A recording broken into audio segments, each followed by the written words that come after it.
Hello everyone, it's Nina. Thanks for joining me today for another video. I don't know about you, but I always love when we can do something really cool to a card. And today I'm going to show you how to use Tim Holtz's glow-in-the-dark grit paste to make a glow-in-the-dark feature on your card project. Today's video uses products from Simon Says Stamp's Halloween limited edition kit, which is only available while supplies last. If you are interested in the kit, I do have it linked below in the video description, as well as picture links over on my blog, so be sure to check all that out if you're curious about anything.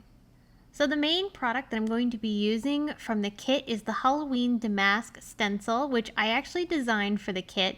It's a 2-layer stencil that helps you create this really cool background. For my stenciling, I'm going to be using these 3 colors of Simon Says Stamp Positively Saturated inks, and we're going to start by ink blending with Galaxy in the bottom right corner.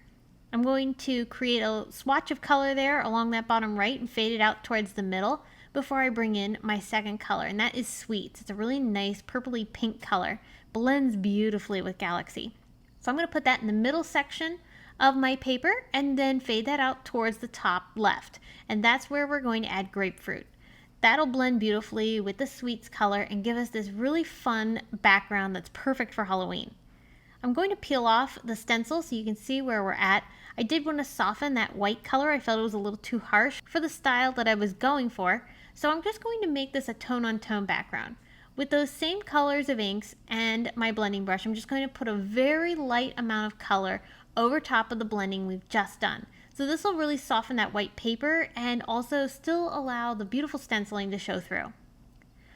I'm going to put some tape on the back side of my paper. This is going to give me a place to attach the second layer of the stencil onto this tape, but before I go any further, I do want to put some splatters on this background. Using some Shimmer Mist, it's one of my favorite products and I use it all the time. It's from Brutus Monroe and it's going to add just a little bit of a shimmery sparkle to this background. So I splattered that onto the paper, and now I'm going to bring in this second layer. I'll line up the stars and eyes to be able to get this perfectly centered on the ghosts and the skulls. And with that grit paste, we're going to apply a thin layer through the stencil. This grit paste is included in the Halloween kit, and it is fantastic for creating glow-in-the-dark features on your card projects. So I'm going to smooth out the paste so that way I get a really nice thin layer, and I'll peel off the stencil to reveal that beautiful eye and star design on top of the background that we've created. So cool, and it looks cool on its own, but wait till you see what it looks like when it glows. So using some of the pattern paper that's in the kit, I'm going to take this sheet that has a whole bunch of different Halloween wording on it, and I'm going to trim it down because I'm going to use these as sentiments for my card. So I picked out this Happy Halloween. I like that one a lot, but I want to add one more word. I love having odd numbers on my cards, so for this greeting where I'm stacking this up, having that large happy in there was perfect. There are also some great shattered glass sheets from Tim Holtz Idea-ology included in the kit. I'm going to use that on top of my background.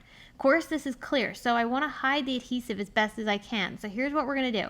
I'm going to attach my greetings on top of that shattered glass. And then those areas where the sentiments are is where I'm going to place my adhesive that will attach that panel onto my background. So it's a great trick for hiding your adhesive, so when this card is complete, you're never going to see this, but it allows this really cool element to be included on my card and give it a really cool creepy feel.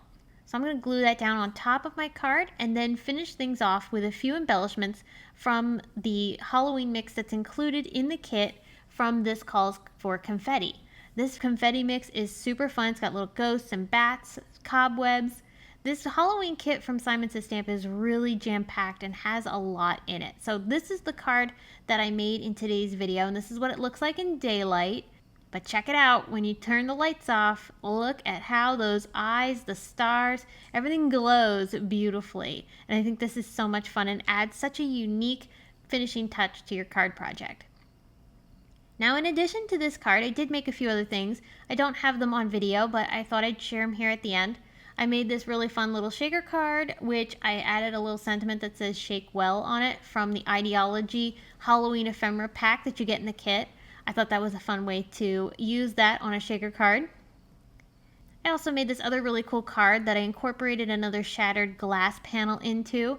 I used elements from the Tim Holtz Idea-ology ephemera pack to use the moon and the butterflies on top of the candy corn background, which I thought made a really cool night sky. Now you can make more than just cards with this kit. There's some really fun treat bags included too. I made this really large treat bag that has enough room to fill with loads of candy. Added some fun elements with the stamp set, the stencil that we used in today's video I used as the background, and I even used some of that fun tinsel trim at the top. There is also a really cute bat tag die in the kit, and I used that to make two different tags. This one here features a fun little pair of ghosts, and I used the candy corn elements that are part of the kit. And then finally, I also have this one here, which features some of the patterned paper, the stamp set, and also some ephemera. Well, I hope you were inspired by the inspiration that I'm sharing today in this video using Simon Says Stamp's Halloween kit, limited edition and only available while supplies last, so be sure to grab it if you like it. I hope you enjoyed today's video. Thanks again for watching. I'll be back soon to share more with you all, but until then, I hope you have a wonderful day.